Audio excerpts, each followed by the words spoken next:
नमस्कार दोस्तों, welcome to Indian व्यवसायिका। आज मैं आपके साथ शेयर करने जा रही हूँ चटपटी सी टिक्की की रेसिपी। कल जैसे कि मैंने आपसे कहा था कि मैंने साउंड बनाई है स्पेशल किसी चाट के लिए। अगर आपने अभी तक नहीं देखी है तो आप उसको जाकर ज़रूर देखिएगा। बहुत ही परफेक्ट और बहुत ही टेस्टी बनी थी। इसके बाद आज मैं आपके साथ शेयर करने जा रही हूँ फ्रूट टिक्की की रेसिपी। अक्सर हम लोग नॉर्मल टिक्की खाते हैं, छोले डालकर खाते हैं। अगर कभी आपने फ्रूट टिक्की नहीं खाई है तो अब की बार ज़रूर ट्राई कीजिएगा। फ्रूट टिक्की खाने में बहुत बहुत टेस्टी होती है और अगर इसमें फ्रूट डल जाते हैं तो थोड़ी सी हेल्दी भी हो जाती है। ये जो टिक्की के साथ फ्रूट का कॉम्बिनेशन है वो बहुत ही गजब आता है और गजब मतलब गजब ही आता है। तो चलिए स्टार्ट करते हैं इसकी रेसिपी। तो यहाँ पे मैंने लिए हैं बॉइल्ड आलू। आपको जितनी टिक्की बनानी है, जितने पीसेस आपको टिक्की के बनाने हैं उस हिसाब से आप आलू ले लीजिए। मैंने यहाँ पे लगभग आधे किलो के करीब आलू लिए थे और उनको मैंने मोटे वाले कद्दूकस से ग्रेट कर लिया था और इसके बाद मैंने इसमें मिला दिया है अरारोट। आप चाहें तो यहाँ पे कॉर्नफ्लोर भी मिला सकते हैं। तो मैंने यहाँ पे आलू के हिसाब से 3 चम्मच अरारोट डाला है और हमें अरारोट कम ही डालना है। इससे क्या होगा, अगर आप अरारोट ज़्यादा डाल देंगे तो सारा टेस्ट आपको कॉर्नफ्लोर का या अरारोट का आएगा, आलू का टेस्ट आएगा ही नहीं। और इसकी सबसे जो मेन टिप है वो ये है कि जब आलू ठंडे हो जाएं तब आप उसमें कॉर्नफ्लोर या अरारोट डालें। इससे क्या होगा, अगर आप गरम गरम में डालेंगे ना तो वो मेल्ट होता चलेगा और आपको पता नहीं चलेगा और कॉर्नफ्लोर की क्वांटिटी बहुत ज़्यादा लग जाएगी। लेकिन जब आप आलू को बिल्कुल ठंडा कर लेंगे और आपको एग्जैक्ट पता चल जाएगा कि हमें कितना अरारोट डालना है और ये अच्छे से बाइंड फॉर्म में आ जाएगा।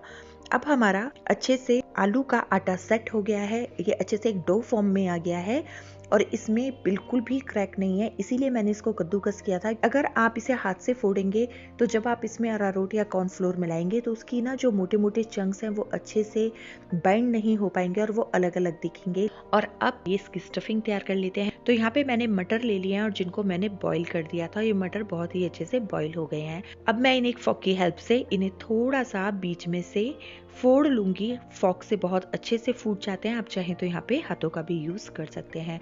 और जब ये अच्छे से फूट गए थे, एक मटर में से 2 हिस्से हो गए थे, हमें इनका ना बहुत ज्यादा पेस्ट नहीं बनाना है।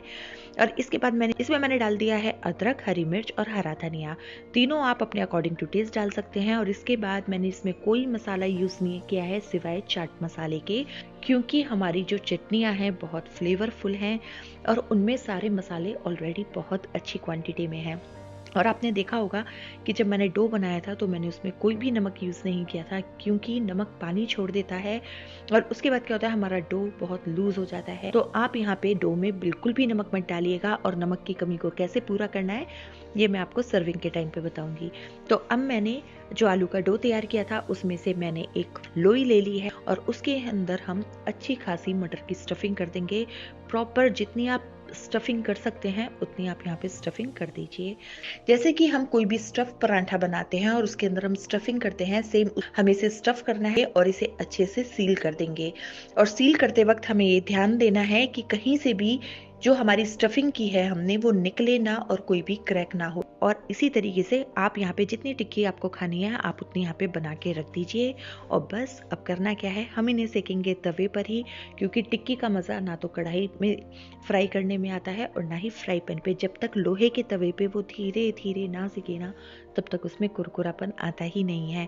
जब ये धीरे धीरे सिकती है और अंदर तक करारी और क्रंची होती है ना, उस टिक्की का मज़ा ही होता है। तो ये मेरा रेगुलर तवा है घर में जो मैं रोटी के लिए यूज़ करती हूँ।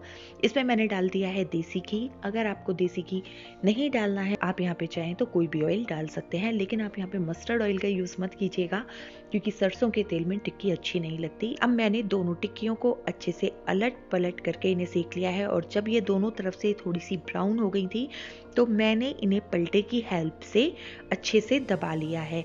और आपने देखा होगा कि जब मैं टिक्की फ्लिप कर रही थी तो यहाँ पे मैंने एक फॉक की हेल्प ली थी। वो मैंने इसलिए ली थी क्योंकि जैसे ही हम टिक्की को पलटते हैं ना तो ये तवा है और इससे एकदम से सारा घी उछट के ना हमारे ऊपर आता है, जिससे हम जल भी सकते हैं और घी भी सारा फैल जाता है। तो इसीलिए मैंने यहाँ पे फॉक यूज़ किया है ताकि मैं बहुत आसानी से इसे पलट दूँ और हमारा जो घी है वो बिल्कुल भी इधर उधर ना फैले। और देखिए करारी कुरकुरी सी टिक्की कितने अच्छे से फ्राई हो रही हैं, इतनी करारी। इसके जो साइड के एजेस थे ना वो भी बिल्कुल करारे थे। इसीलिए हम टिक्की को दबाते हैं ताकि वो अच्छे से दोनों तरफ से करारी हो जाए और अच्छे से उसके जितने भी एजेस हैं वो सारे कुरकुरे होकर अच्छे से सिक जाएं। और जब आपकी टिक्की सिक जाती है तो आप उसे तवे पे साइड पे रखते जाइए, इससे कि टिक्की का जो एक्स्ट्रा ऑयल है वो सारा निकल जाएगा। और आप ऐसा हाफ डन करके भी तवे के चारों तरफ रख सकते हैं। जब जिसको खानी है फटाफट ऑयल में डाला, सर्व कर दिया। तो इसी तरीके से हम यहाँ पे जैसे जैसे टिक्की खाते जाएंगे वैसे वैसे हम सर्व करते जाएंगे। तो चलिए अब कुरकुरी सी टिक्कियों को सर्व कर लेते हैं।